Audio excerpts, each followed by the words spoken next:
Hello दोस्तों, study the vision में आपका एक बार फिर स्वागत है। आज हम लोग गंगा नदी तंत्र पर बात करेंगे कि गंगा की उत्पत्ति कैसे होती है। तो आइए देखते हैं, इसकी उत्पत्ति उत्तराखंड राज्य से होती है। कहां से होती है?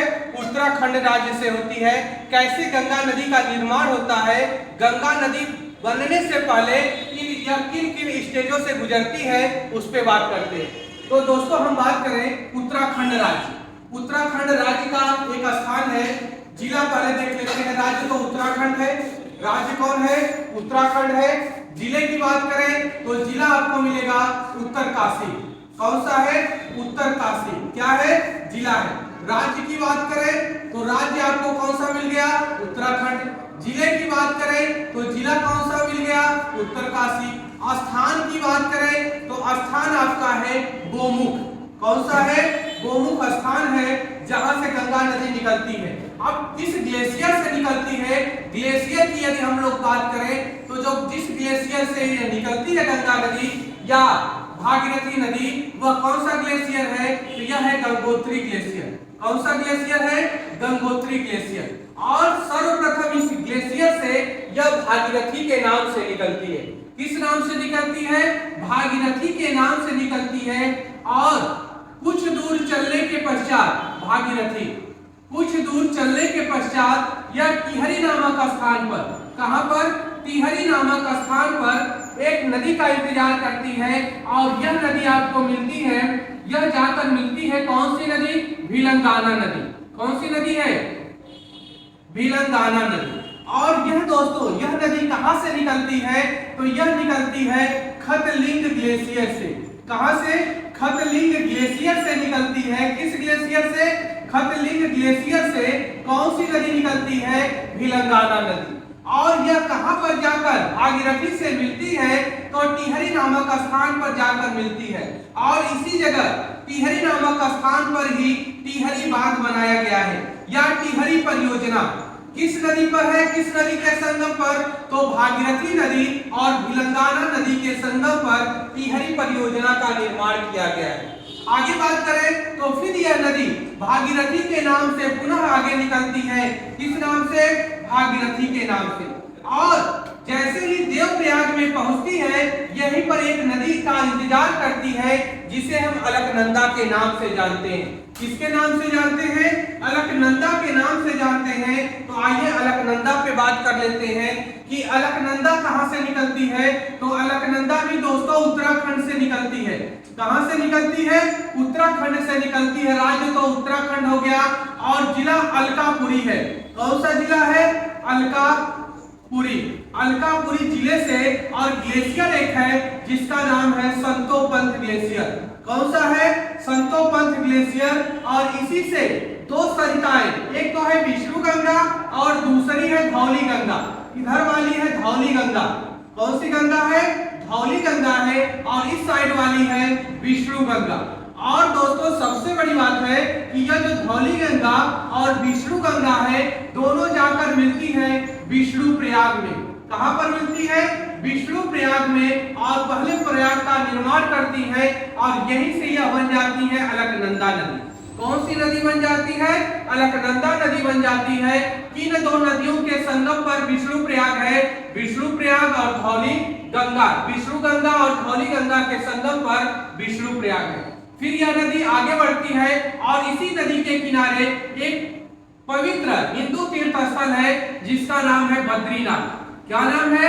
बद्रीनाथ। किस नदी के किनारे है बद्रीनाथ? तो अलकनंदा नदी के किनारे। किस नदी के किनारे?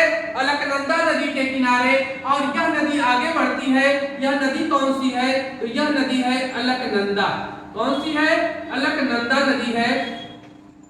अब यह विष्णु प्रयाग से अलकनंदा के नाम से आगे बढ़ रही है और इसके और क्या बोलते हैं, बाईं तरफ से, किधर से?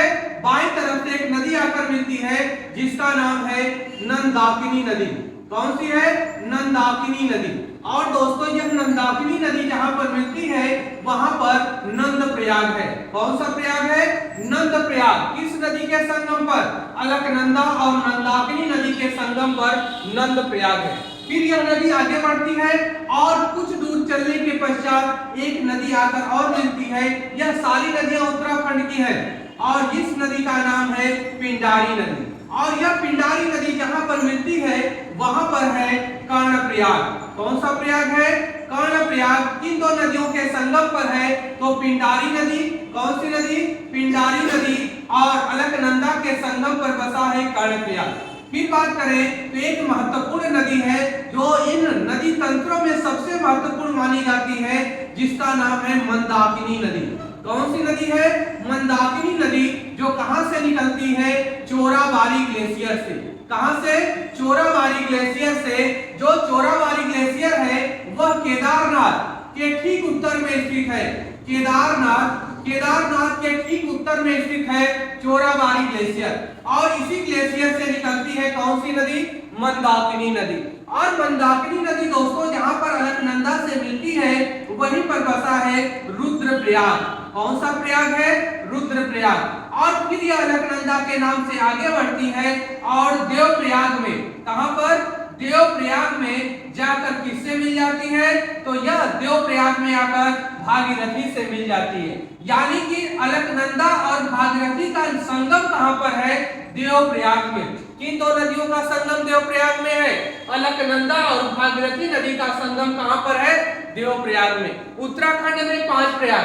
पहला हो गया विष्णुप्रयाग, दूसरा हो गया नंदप्रयाग, तीसरा हो गया कर्णप्रयाग और चौथा हो गया रुद्रप्रयाग। लास्ट में देवप्रयाग मिलता है जहां पर भागीरथी और अलकनंदा का संगम होता है। और इसी के बाद से दोस्तों इस गंगा नदी का निर्माण होता है।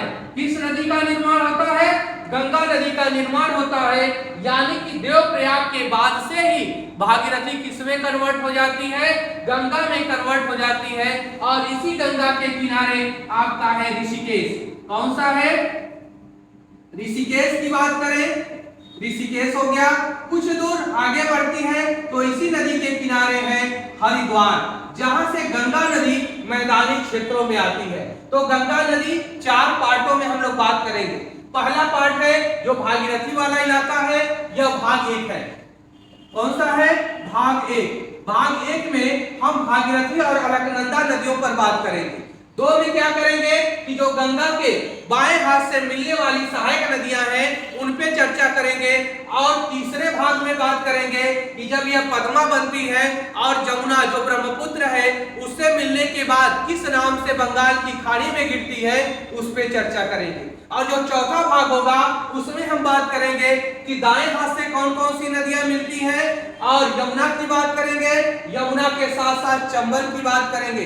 इन सारी नदियों पर बात करेंगे जिसको हम 4 पार्टों में बांट दिए हैं। पहला भाग आपके सामने है भागीरथी और अलकनंदा का जो क्षेत्रीय विस्तार है, यानी कि जो इससे नदियां मिलती हैं उन पे बात हमने कर लिया। ठीक, अगले पार्ट में गंगा के बाएं तरफ से मिलने वाली नदियों पे चर्चा करेंगे। धन्यवाद।